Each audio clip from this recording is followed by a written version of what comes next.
মাদারীপুরের একজন বিশিষ্ট শিল্পপতি, সমাজসেবক।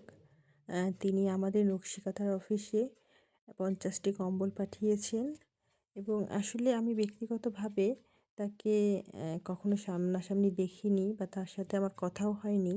কিন্তু তারপরও তিনি নিজ উদ্যোগেই আমাদের নকশিকাঁথার অফিসে 50টি কম্বল পাঠিয়েছেন। মূলত তিনি চেয়েছিলেন যে আমাদের মাধ্যমে সঠিক মানুষগুলো যেন এই কম্বলগুলো পায়। আমরাও চেষ্টা করছি যে এই কম্বলগুলো সঠিক মানুষের হাতে তুলে দেওয়ার জন্য। আসলে মাদারীপুরে গত কয়েক বছরের মধ্যে এই ধরনের এত শীত পড়েনি।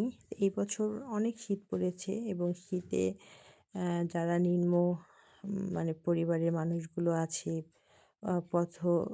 পথে মাঝে যারা আম ঘুমান, এই ধরনের মানুষদের জন্যই মূলত এই কম্বলগুলো আমাদের দেওয়া হয়েছে।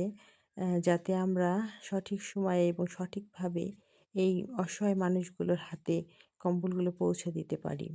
আর আমরাও চেষ্টা করেছি যে যাদের সত্যিকার অর্থেই কম্বলগুলো প্রয়োজন তাদের হাতে পৌঁছে দেওয়ার জন্য।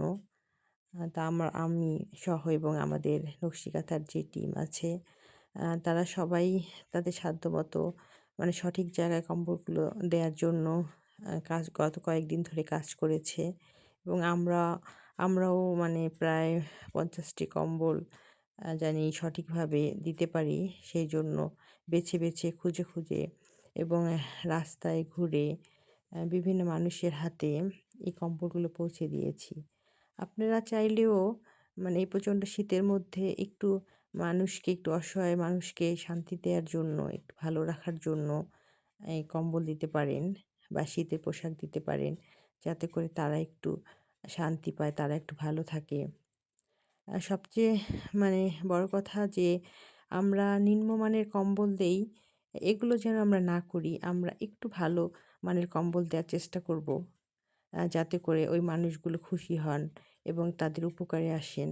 তা আমাদের যেই নাম প্রকাশে যিনি এই কম্বলগুলো দিয়েছেন, তার এই কম্বলগুলো ভালো ছিল। তো আমরাও চেষ্টা করেছি যে সঠিকভাবে এই কম্বলগুলো দেওয়ার জন্য।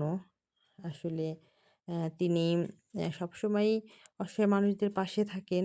এর আগেও একজন মানে ছাত্রীকে ভর্তি হওয়ার জন্য টাকা দিয়েছিলেন। আসলে তিনি কখনোই তার নাম প্রকাশ করতে চান না। এইজন্য আমরাও তার নাম বলছি না। তবে তিনি মাদারীপুরের একজন নামকরা মানুষ এবং শিল্পপতি এবং ব্যবসায়ী নেতা।